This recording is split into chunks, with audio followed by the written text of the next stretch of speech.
সুজয় কলেজের থার্ড ইয়ারে ছিল। তার পরিবার অন্য শহরে থাকত, তাই প্রতিদিন ওকে প্রায় 40 মিনিট ওয়াক করে স্টেশনে যেতে হতো 10টার সময় ট্রেন ধরার জন্যে। বেশিরভাগ সময় ট্রেন ফাঁকা থাকতো, তাই তাকে একাই যেতে হতো। ট্রেনে ওর বাড়ি যেতে প্রায় 40 মিনিট লাগতো।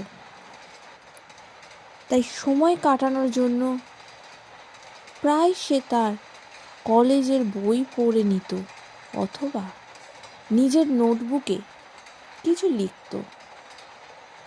সেই দিন সুজয়ের সাথে ট্রেনে অন্য এক প্যাসেঞ্জার ছিল। সেই মেয়েটি সুজয়ের থেকে বেশ কিছু দূরে বসেছিল। মেয়েটির চেহারা চুলে ঢাকা ছিল, এই জন্য সুজয় ঠিক করে দেখতে পাচ্ছিল না যে মেয়েটি কে। অদ্ভুত কথা হলো, মেয়েটি একটুও নড়ছিল না, আর এরকম লাগছিল ওই মেয়েটি যেন নিচের দিকে কিছু একটা দেখছিল। কিন্তু সুজয় বুঝতে পারছিল না যে মেয়েটি কি দেখছিল। সুজয় অনেক চেষ্টা করেছিল যাতে মেয়েটির দিকে চোখ না যায়, কিন্তু না চাইতেও ওর চোখ বারবার মেয়েটির দিকে যাচ্ছিল। শেষ পর্যন্ত নিজের চোখ মেয়েটির উপর থেকে সরিয়ে বইয়ের উপর দেবাই শ্রেষ্ঠ মনে করল, আর নিজের নোটবুকে কিছু লিখতে লাগলো। হে, আমি নীলা। তোমার নাম কি? সুজয় নিজের চোখের সামনে হঠাৎ মেয়েটিকে দেখে চমকে গেল। মেয়েটির মুখের রং একদম সাদা ছিল, যেন ওর শরীরে এক ফোঁটাও রক্ত নেই। আর ওর চোখ বড় বড় আর কালো ছিল। অদ্ভুত হাসির সাথে সুজয়ের দিকে তাকাচ্ছিল।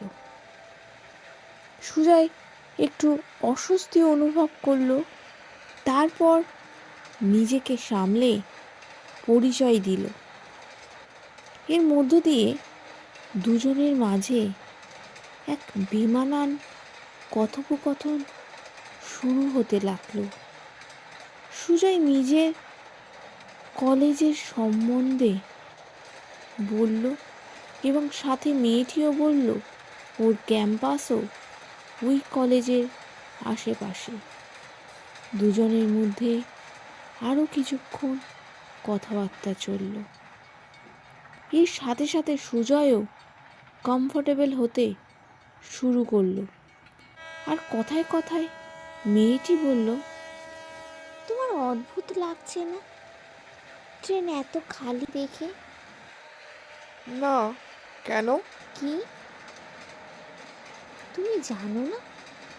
আসলে এই ট্রেন নিয়ে এত গল্প ছড়িয়ে আছে যে এই ট্রেন থেকে লোক অদৃশ্য হয়ে যায়।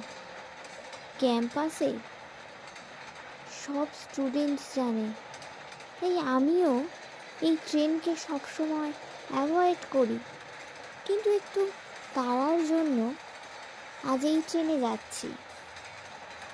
কি বড় অদ্ভুত ব্যাপার তো, আমি তো এই বিষয়ে কিছুই জানতাম না। তুমি কি কোনো আওয়াজ পেলে? কিসের আওয়াজ? এই অদ্ভুত আওয়াজ।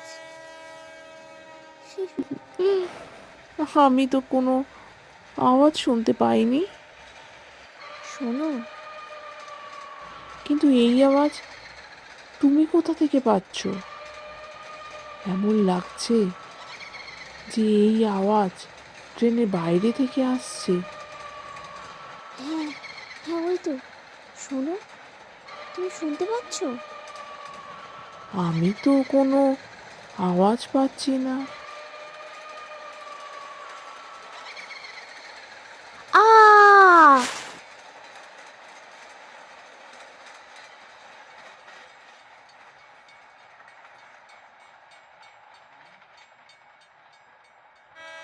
গল্পটি ভালো লেগে থাকলে লাইক, শেয়ার আর কমেন্ট করবেন, আর সাবস্ক্রাইব করতে ভুলবেন না।